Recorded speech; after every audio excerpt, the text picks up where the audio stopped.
बिस्मिल्लाहिर्रहमानिर्रहीम अस्सलाम वालेकुम डियर व्यूअर्स। आज का हमारा लेक्चर है म्यूटेशन, जो कि इंपॉर्टेंट लेक्चर है। अक्सर कॉम्पिटिटिव एग्जाम इसके ऊपर ऑब्जेक्टिव और सब्जेक्टिव क्वेश्चंस आते हैं। म्यूटेशन क्या है? हमारे जेनेटिक मटेरियल में एक परमानेंटली एरर आ जाता है, इसके अंदर कोई गलती आ जाती है, या नेचुरली आ जाती है या एक्सटर्नल फैक्टर की वजह से आ जाता है। इसको म्यूटेशन कहते हैं। म्यूटेशन क्रोमोसोम के लेवल पर भी हो सकता है, डीएनए के लेवल पर भी मुमकिन है, जीन के लेवल पर या कुछ न्यूक्लियोटाइड्स के बुनियाद पर भी ये मुमकिन है। तो चलते हैं टॉपिक की तरफ। यहाँ मैं बोर्ड से जब हट जाता हूँ तो ये ब्लर के बजाय आपको फोकस्ड नजर आएगा। अगर आपने कोई नोट्स नोट करने हैं तो इसका स्क्रीनशॉट ले सकते हैं। तो सबसे पहले जो म्यूटेशन काज करने वाले एजेंट्स होते हैं उसको म्यूटेशंस कहते हैं, और जो इफेक्टेड है यानी जो ऑर्गेनिज्म या जो पार्ट ऑफ जेनेटिक मटेरियल के अंदर म्यूटेशन आ गया उसको म्यूटेंट कहते हैं या म्यूटेटेड कहते हैं। इसके सोर्सेज क्या है? सोर्सेज मींस इसके काजेज, यानी कि ऐसे क्या कौन से म्यूटेशंस है जो कि इसको काज करते हैं। वो सबसे पहले फिजिकल म्यूटेशंस हो सकते हैं, केमिकल म्यूटेशंस हो सकते हैं, बायोलॉजिकल म्यूटेशंस हो सकते हैं। जो फिजिकल म्यूटेशंस है, जाहिर सी बात है कि अल्ट्रा वायलेट रेज है, गैमा रेज है, एक्सरेज है, हाई टेम्परेचर है, इनकी वजह से हमारे जेनेटिक मटेरियल के अंदर गलती हो सकती है, यानी कि एरर आ सकता है। उसके जेनेटिक जो न्यूक्लियोटाइड्स है उसके सीक्वेंस में तब्दीली आ सकती है। ये रेज जब हमारे जिस्म से पास हो रहे होते हैं तो ये अक्सर हमारे, जिस तरह ये एक सीक्वेंस है नाइट्रोजनस बेसिस का या न्यूक्लियोटाइड्स का, इसके अंदर चेंज लेकर आता है, कुछ को डिलीट कर सकता है, किसी को धकेल सकता है आगे, इस तरह। इसके अलावा जो केमिकल म्यूटेशंस है, जाहिर सी बात है नाइट्रोजनस गैसेस, दूसरे गैसेस है, पेस्टिसाइड्स है जो कि हम इस्तेमाल करते हैं, डिफरेंट टाइप्स के पेस्टिसाइड्स, इंसेक्ट्स के खिलाफ, पेस्ट के खिलाफ, वो भी म्यूटेशन काज करने वाले म्यूटेशंस है। साथ साथ निकोटिन है, केफीन है, दूसरे ड्रग्स है जो कि इसको काज कर सकता है। इसके अलावा अगर हम बायोलॉजिकल म्यूटेशंस की बात कर लें, ये वायरसेस हो सकते हैं, बैक्टीरिया हो सकता है, या जब हमारा डीएनए का रेप्लिकेशन हो रहा होता है या ट्रांसक्रिप्शन हो रहा होता है उस वक्त भी एरर आ सकता है, या जब डीएनए पॉलीमरेज प्रूफ रीडिंग कर रहा होता है उस वक्त ये प्रूफ रीडिंग में भी गलती कर पाती है। तो इसको कहते हैं बायोलॉजिकल म्यूटेशंस। इसको हम दो बड़े कैटेगरीज में डिवाइड करते हैं। एक है स्पॉन्टेनियस या नेचुरल म्यूटेशन, एक है इंड्यूस म्यूटेशन। जो कि स्पॉन्टेनियस या नेचुरल है वो कुदरती तौर अक्सर इंटरनल फैक्टर्स की वजह से होता है, लेकिन जो इंड्यूस्ड म्यूटेशन है वो अक्सर एक्सटर्नल फैक्टर्स की वजह से होता है और ये इंसान खुद करते हैं, यानी कि अक्सर हम जेनेटिकली मॉडिफाइड ऑर्गेनिजम्स को जब प्रोड्यूस करना चाहते हैं तो इसके अंदर ये म्यूटेशन हम काज कर देते हैं। इसके अलावा इनके अगर टाइप्स की बात करें, सबसे पहले इसके दो टाइप्स के बड़े टाइप्स है। जो फर्स्ट वाला टाइप है वो है जीन और डीएनए म्यूटेशन। इसमें भी दो सब टाइप्स आते हैं, एक है पॉइंट म्यूटेशन, एक है फ्रेम शिफ्ट म्यूटेशन। जो पॉइंट म्यूटेशन है, अगर ये यहाँ पर एक डीएनए है, यहाँ पर आप देख रहे हो ये डीएनए के स्ट्रैंड पर ATG है, सही है, यानी कि एडेनिन थाइमिन गुआनिन। ये कोड करेगा UAC जो कि एक अमीनो एसिड को बनाने में कामयाब हो सकता है जिसका नाम है टायरोसिन। लेकिन टायरोसिन की बजाय अगर यहाँ पर इस कोड में यानी डीएनए के कोड की बात करें, कोडान की बात हो रही है यहाँ पर, इसमें अगर कोई एरर आ जाता है, सपोज एक ए की बजाय यानी एडेनिन की बजाय इधर गुआनिन आ गया है, तो ये जब कोड करेगा सामने वाला UA आ गया, यानी कि चेंज है UAC से, सही है। तो ये हिस्टाइडिन एक अमीनो एसिड प्रोड्यूस कर देगा जो कि एक फाल्टी अमीनो एसिड है यहाँ पर। ये यानी कि एक पॉइंट पर एक छोटे से न्यूक्लियोटाइड के अंदर चेंज आ गया है, तो इसको पॉइंट म्यूटेशन कहते हैं। या इसका दूसरा जो सब टाइप है फ्रेम शिफ्ट म्यूटेशन, जो कि मुकम्मल फ्रेम इसमें शिफ्ट हो जाता है। किस तरह? सपोज ये एक सीक्वेंस है अमीनो एसिड्स न्यूक्लियोटाइड्स का, इसमें ये एक कोडान है, ये दूसरा कोडान है, ये तीसरा कोडान है, इस तरह, सही। यानी तीन न्यूक्लियोटाइड जब मिल जाते हैं तो एक कोडान बना जाता है। इसमें कभी कभार इंसर्शन हो जाता है। इंसर्शन क्या है?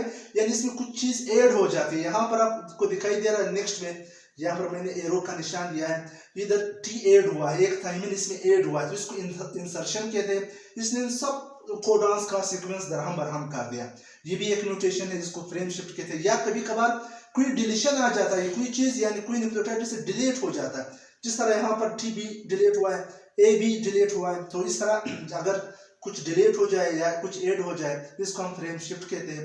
डिलीशन इसको कहते हैं जिस जहां से कोई न्यूक्लियोटाइड डिलीट हो जाता है। इंसर्शन इसको कहते हैं जहां पर कोई न्यूक्लियोटाइड ऐड हो जाता है। तो इसके अलावा अगर हम क्रोमोसोम के लेवल पर चले जाए तो ये बहुत इंपॉर्टेंट और बहुत इंटरेस्टेड है। यहाँ पर देखें क्रोमोसोमल म्यूटेशन या इसको कहते हैं क्रोमोसोमल एबेरेशन। वेरिएशन मतलब इसमें फ्लक्चुएशन आ जाता है इसके नंबर में, इसके स्ट्रक्चर में।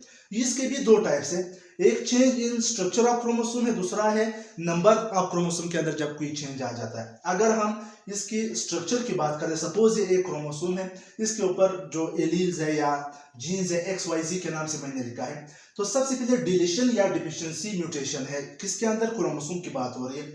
तो यहाँ पर इसका छोटा टुकड़ा डिलीट हुआ है या जाया हुआ है, जब ये खासकर म्यूसिस हो रहा होता है उस वक्त प्रॉपरली डिसजंक्शन नहीं होता, यानी कि नॉन डिसजंक्शन की वजह से इस तरह के म्यूटेशन काज हो सकते हैं। तो यहाँ पर आपको वाई नजर आ रहा है, यहाँ पर वाई नहीं है, डिलीट हुआ है, तो इसको कहते हैं डिलीशन या डिफिशिएंसी म्यूटेशन। इसके बाद इंसर्शन है, ये यहाँ पर देखो, यहाँ पर ABCD यानी कि ये 4 एलीज है, यहाँ पर देखो इसने चेंज कर दिया, यानी इसके अंदर म्यूटेशन आ गया है, जो म्यूटेटेड है वहां पर EB ऐड हुआ है, यानी कि ABCD की बजाय एक न्यूक्लियोटाइड और ऐड हुआ है, इसको कहते हैं इंसर्शन।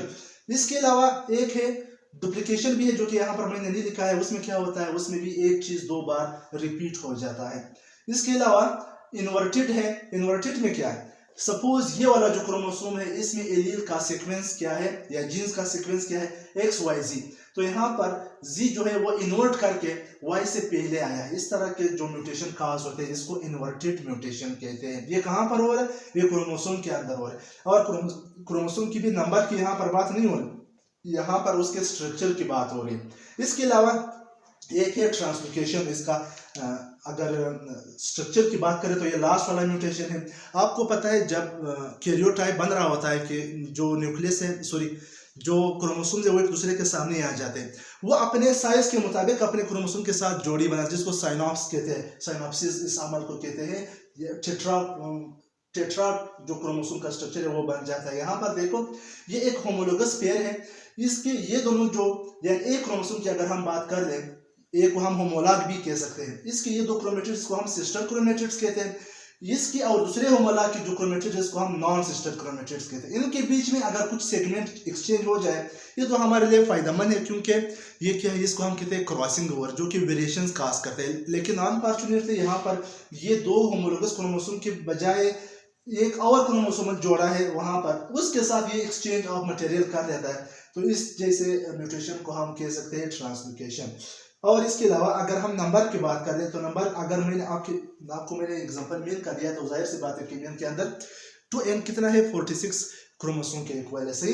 तो इसमें भी 2 कैटेगरीज है, एक एन्यूप्लॉइडी जिसमें 1 या 2 क्रोमोसोम ऐड हो जाए या कम हो जाए मुकम्मल सेट से, दूसरा जो है वो यूप्लॉइडी जिसमें एक मुकम्मल सेट ऐड होता है या कम होता है। इसके साथ साथ जिसकी एग्जांपल से एक है मोनोसोमी, जिसमें एक क्रोमोसोम कम होता है, यानी कि मेल और फीमेल से 23 आ जाता है, तो ये बनाएगा 46। सी जब म्यूसिस हो रहा होता है तो उसके अंदर ये गलती आ जाती है कि एक इससे माइनस हो जाता है, तो ये 46 की बजाय 45 आ जाता है। इसके साथ साथ न्यूरोसोमी है जिसके अंदर 2 इससे माइनस हुए हैं, 46 की बजाय 44 आते हैं। इस तरह के ऑर्गेनिज्म अक्सर नॉर्मल नहीं होते जिसके अंदर ये एक क्रोमोसोम ज्यादा हो या कम हो। ये डिफरेंट टाइप्स के सिंड्रोम्स खास करते हैं जिसके ऊपर मेरा अलग अलग लेक्चर होगा हर एक के ऊपर। एक है ट्राइसोमी जिसमें एक ऐड हुआ है, यानी कि ये 1n जब जमा हो जाते हैं तो 2n बना लेता है 46 से, इसमें जब एक क्रोमोसोम और ऐड हो जाता है तो 47 बना लेता है। इसको ट्राइसोमी कहते हैं। टेट्रोसोमी भी है जिसमें 2 क्रोमोसोम्स ऐड हो जाते हैं, यानी कि 46 की बजाय 48 क्रोमोसोम्स आ जाते हैं। इस तरह मुमकिन है, लेकिन ये अक्सर डिजीजेस कॉज करते हैं, जिस तरह बहुत सारे सिंड्रोम्स हैं, हम पढ़ देंगे 1 by 1, उसके ऊपर अलग अलग लेक्चर थे। लेकिन जो पॉइंट म्यूटेशन इसके अंदर भी मेरा एक नेक्स्ट लेक्चर होगा सिकल सेल एनीमिया के ऊपर, वो आप जरूर देख लीजिएगा। एक है यूप्लॉइडी जिसमें अगर हम इंसान की बात करें 23 जो है उसका एक सेट है, यानी कि 1n उसका 23 क्रोमोसोम्स के इक्वल है। यहाँ पर अगर मोनोप्लॉइडी आ जाए तो इसके अंदर 1n आएगा, यानी 2n नहीं है, ये भी एक सेट कम है इसके अंदर। इसके अंदर ट्राइप्लॉइडी है जो कि यानी कि इंसान की अगर हम बात करें 2n = 46, इसमें 1n और ऐड हो जाता है, यानी कि ट्रिप्लॉइड बन जाता है, यानी कि 69 क्रोमोसोम्स हो जाते हैं। कभी कभार टेट्राप्लॉइडी हो जाता है जिसमें अगर हम इंसान की बात कर लें तो इधर 69 के बजाय 92 आ जाता है, यानी कि इसमें डिप्लॉइड को 2 से मल्टीप्लाई किया जाता है। एक है पेंटाप्लॉइडी। ये चीज़ें तकरीबन इंसान के अंदर मुमकिन नहीं है। मैंने सिर्फ आपको समझाने के लिए इंसान का एग्जांपल दिया।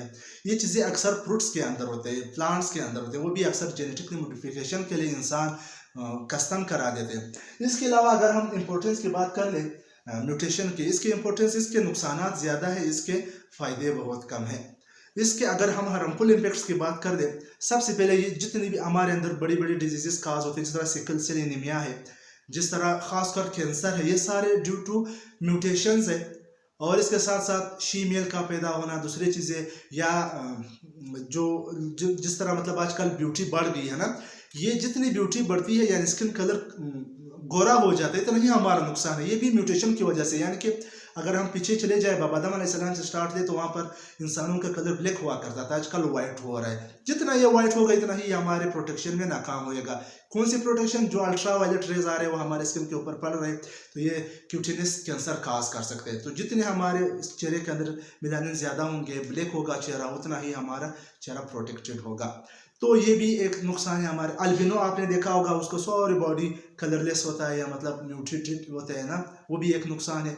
जितनी भी डिजीजेस है वो ड्यू टू म्यूटेशन है। और इसके अलावा अगर इसके फ़ायदे की बात करें, ज़्यादा फ़ायदे इसके नहीं हैं।